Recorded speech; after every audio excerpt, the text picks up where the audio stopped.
The Lord be with you.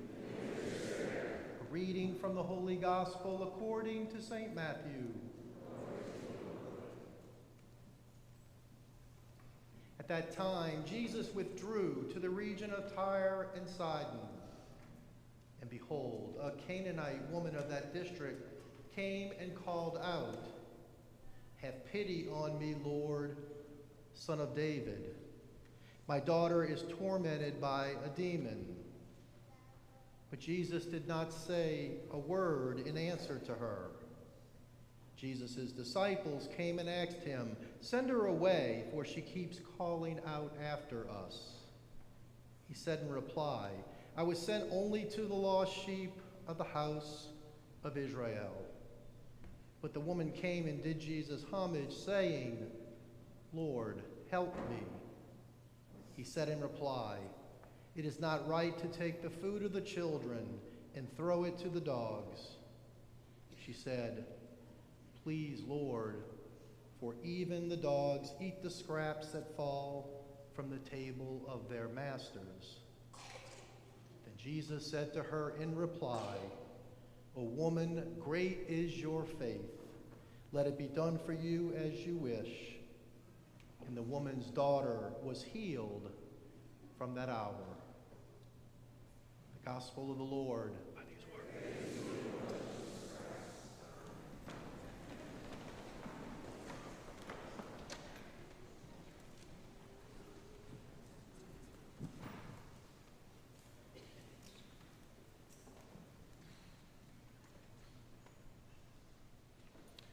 I'm sure you've all had this experience, especially if you've traveled by car kind of out of the northwest corner of Georgia. So you're driving, say, up to Nashville, and you're going to kind of skirt around Chattanooga. So you start in Georgia on I-75. And not long after you cross into Tennessee, and then you merge on to I-24, but you're listening to some really good music. And all of a sudden you see a sign that says, "Welcome to Georgia." And you're back in Georgia for a bit, because you continue when you turn the volume up a little bit because you were a little disheveled, and then all of a sudden you see the sign, "Welcome to Tennessee," and you feel like you're back where you wanted to be all along. That only happens probably once, then you're used to it, of course, but that experience sort of approximates, maybe, the experience of Jesus and the disciples, especially in St. Mark's Gospel, where each time they cross over the Sea of Galilee, something important happens. You see, because when they cross the Sea of Galilee, on the west side is Jewish territory, and they leave that and go to the east and enter Gentile territory, which is on the east of the sea and all things north. When I say Gentile territory, think pagan, think outside the covenant, think unclean. Now, this geographic movement, which seems sort of incidental, this zigzagging back and forth, for St. Mark has a deeply theological and important meaning. Jesus is for Jew and Gentile, that is for all. Now you might say, well, we're in Matthew, of course, yes, this whole year and this day today, of course. But Matthew kind of picks up that geographic movement theme. But what he does in today's gospel is he tells us a particular detail. He emphasizes that the person who comes to Jesus is a Canaanite woman. Now, in the person of this anonymous Canaanite woman is summed up all the loathing and the animosity that the Jews had for the other. In fact, in the Jewish mind, the Canaanites were amongst the most loathsome, being enemies going all the way back to Joshua when Joshua was bringing the people of God into the promised land. Simply put, the Canaanites were idolaters. And to basically add insult to injury, this Canaanite was a woman. This gives us an important backdrop to this story. Now, our responses to the Canaanite woman on the surface seem rather indifferent, maybe even harsh. They are, at least in a word, perplexing. How does this Canaanite woman approach Jesus from the start? Her first words are powerful and moving. Have mercy on me, Lord, Son of David. Now, we can miss it maybe in the English, or just miss it maybe not paying attention. But in the original, what the Canaanite woman is saying is, Kyrie eleison. Lord, have mercy. The very words that we say near the opening of the liturgy, right? Lord, have mercy. Christ, have mercy. She cries out for mercy for her daughter, addressing Jesus with two rather rich titles. Lord, Son of David. Pretty profound insight from an unclean outsider. But Jesus says nothing to her, but he listens. Jesus continues with language that might be hard to understand, announcing that he has come for the lost sheep of the house of Israel. That is, his own covenant people who were lost in various ways. To this, the Canaanite woman utters three simple words. Out of the depths of her despair, because of her daughter, she says three words, Lord, help me. Jesus responds with this veiled, metaphoric, kind of cryptic set of words that convey that his mission in sequence is first to his own people.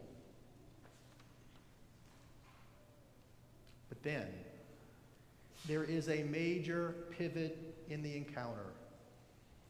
The woman's faith, which has been evident throughout the encounter, on full display, it now bursts through fully. And Jesus says, "O woman, great is your faith." And he immediately heals her daughter. Friends, this story is not so much a story of healing.